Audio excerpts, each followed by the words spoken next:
মেলার ঘোষণা হয়েছিল। বিপিওটি দিয়া যাইছিলা টেকনিকাল ডিগ্রি ছাত্রছাত্রী আবেদন করা স্বতন্ত্র ওয়েবসাইট দিয়েছিল। জনকু 100 টঙ্কা দিয়ে পঞ্জীকরণ কলে 41,500 ছাত্রছাত্রী। ହେଲେ ଅଧିକ ସଂଖ୍ୟାରେ କମ୍ପାନୀ ନିଯୁକ୍ତି ମେଳାକୁ ନ ଆସିବାରୁ ଏହାକୁ ସ୍ଥଗିତ ରଖାଗଲା ବୋଲି ସରକାର କହିଲେ।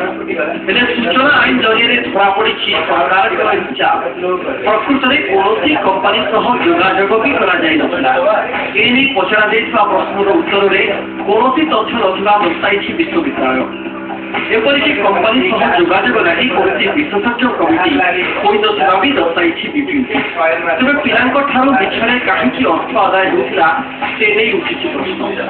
ୱେବସାଇଟ୍ ରେଜିଷ୍ଟ୍ରେସନ କରାଯାଇଥିଲା, ବର୍ତ୍ତମାନ ବିପିୟୁଟି ଲିଖିତ ଭାବରେ ଜଣାଇଛି ଯେ ଏମିତି କିଛି ୱେବସାଇଟ୍ ତିଆରି ହେଇନାହିଁ। ତାହେଲେ ଇଏ 50,000 ଛାତ୍ରଛାତ୍ରୀଙ୍କ 50 ଲକ୍ଷ ଟଙ୍କା କିଏ ଚଳୁ କରିଦେଲା, କିଏ ଭଳି ଲୁଟ କରିଦେଲା ଏବଂ ଏହାର ଯୋଉ ବାର୍ଷିକ 5 ଲକ୍ଷ ଟଙ୍କା ସୁଧ ଆସୁଛି ସେ ସୁଧରେ ଆଜି କିଏ ମୌଜ ମଜଲିସ କରୁଛନ୍ତି। ଆଜି ମାର୍ଚ୍ଚ 2017ରୁ ବର୍ତ୍ତମାନ ଡିସେମ୍ବର 9 ମାସ ଭିତରେ 90 ଥର ବିପିୟୁଟି ମିଟିଂକୁ ଆମେ ଅନୁରୋଧ କରିଛୁ ଯେ ଆପଣ ଆମର ଆମ ପାଖରେ ଥିବା ତଥ୍ୟକୁ ନେଇ ଏହାର ତଦନ୍ତ କରନ୍ତୁ, କିନ୍ତୁ 9 ମିନିଟ୍ ପାଇଁ ସେ ଆମକୁ ସମୟ ଦେଇନାହାନ୍ତି। ତେଣୁ ଏଥିରେ ମଧ୍ୟ ବିପିୟୁଟି ମିଟିଂଙ୍କର ପ୍ରତ୍ୟକ୍ଷ ସଂସ୍କୃତି ଅଛି ବୋଲି ପରିଷ୍କାର ହେଇଯାଇଛି। ହେଲେ ନିଯୁକ୍ତି ମେଳା ପ୍ରସଙ୍ଗରେ ସରକାର ନିର୍ବିକାର। ବୈଷୟିକ ଶିକ୍ଷା ମନ୍ତ୍ରୀ ଏହି ପ୍ରସଙ୍ଗରେ ମୁହଁ ଖୋଲିବାକୁ ନାରାଜ। ତେବେ ବିପିୟୁଟି କର୍ତ୍ତୃପକ୍ଷଙ୍କ ସଫେଇ ମେଳା ନେଇ ପ୍ରକ୍ରିୟା ଚାଲିଛି। ମିଳୁନଥିବାରୁ ରିଟେଣ୍ଡର କରାଯାଇଛି।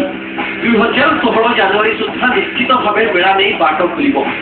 ଛାତ୍ରଛାତ୍ରୀଙ୍କ ଠାରୁ ଆଦାୟ ହୋଇଥିବା ଅର୍ଥ ଜମା ରହିଛି, ମେଳା ପାଇଁ ହିଁ ଏହାର ବିନିଯୋଗ ହେବ ବୋଲି କହିଛି ବିପିୟୁଟି।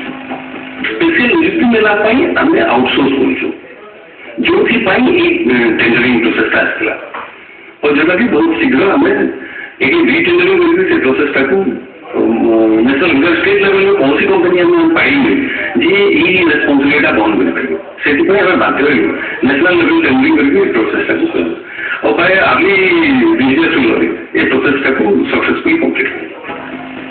ଗଲା 10 ବର୍ଷ ଭିତରେ ପାସ୍ କରିଥିବା ଛାତ୍ରଛାତ୍ରୀଙ୍କ ଲାଗି ନିଯୁକ୍ତି ମେଳା ଆୟୋଜନର ନିଷ୍ପତ୍ତି ଦେଇଥିଲେ ସରକାର। ଏହାର ବିଜ୍ଞାପନ ବାବଦରେ ଖର୍ଚ୍ଚ ହୋଇସାରିଛି 1000 ଟଙ୍କା। ହେଲେ ସମଗ୍ର ପ୍ରକ୍ରିୟା ନେଇ କିଛି ସ୍ପଷ୍ଟ ସୂଚନା ନାହିଁ।